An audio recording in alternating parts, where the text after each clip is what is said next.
Saya ini memang dilahirkan di kompleks pendopo atau perguruan Taman Siswa.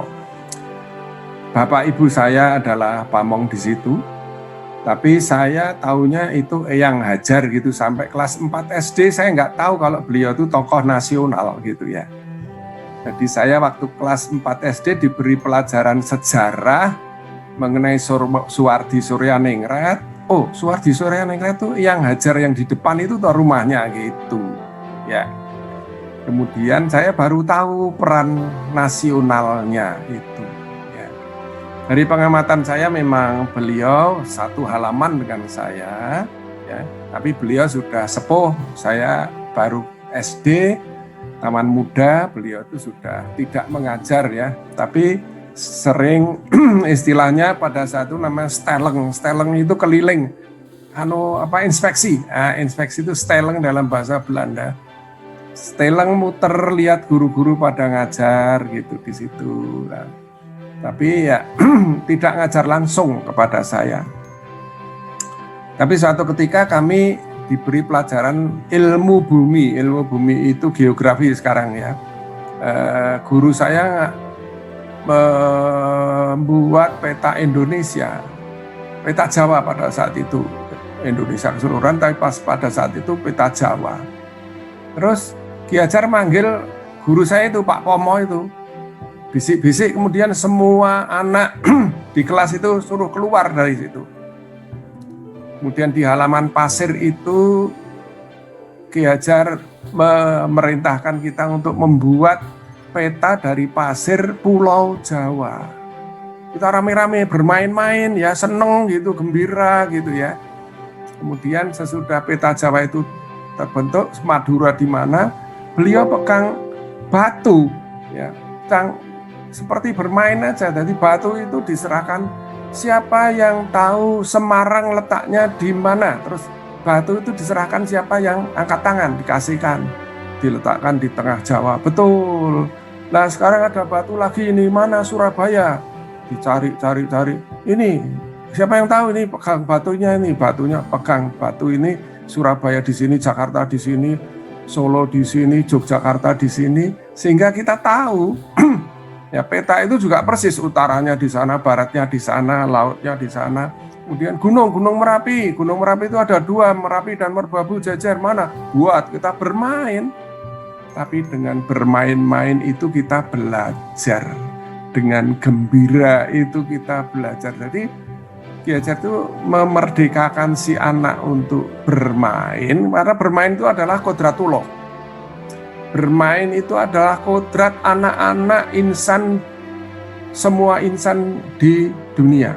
Anak kucing lari-lari, pura-pura nangkep tikus, nanti supaya besar bisa psikomotoriknya bagus. Ya, anak ayam lari-lari sana supaya nanti predatornya tidak memangsa dia. Ya. Anak manusia juga demikian, supaya psikomotoriknya nanti pada waktu gede sudah bisa terlatih. Jadi main-main itu ternyata, kemudian saya mempelajari Ki Hajar, istilahnya dari Rudolf Steiner, temannya Ki Hajar di Eropa, itu istilahnya Kinderspellen. Nah, Kinderspellen itu adalah kodrat Allah yang itu main-main itu tidak boleh dimatikan, tidak boleh dilarang dengan paksaan, ya harus diarahkan. Kalau anak-anak kecil masih balita mecahkan gelas itu sudah biasa karena dia main-main, tapi jangan dimarahin sebagai suatu dosa. Ya diberitahu bagaimana supaya tidak memecahkan gelas itu gitu ya. Itulah anunya Ki Hajar itu seperti itu. Sederhana ya, tapi kita merasakan menyenangkan karena sekolah itu ya sebagai taman. Sebagai taman tempat kita bergembira, semuanya indah dan indah itu ya.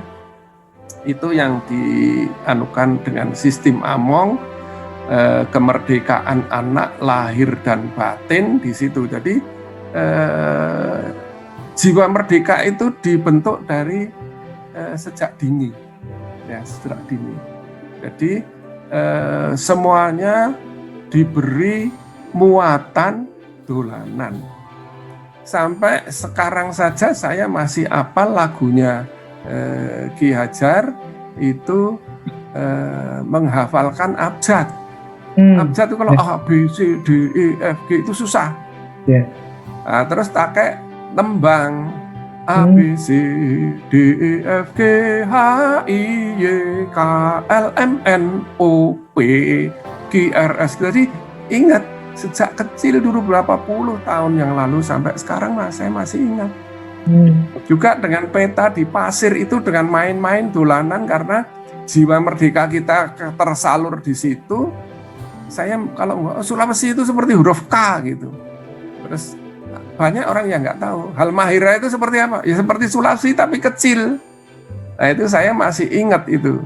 Mungkin yang dari Indonesia Timur Maluku ya Halmahera itu kan seperti Sulawesi kecil gitu. Nah itu saya hafal betul. Oh kalau Kalimantan seperti gambar Semar. Nah itu.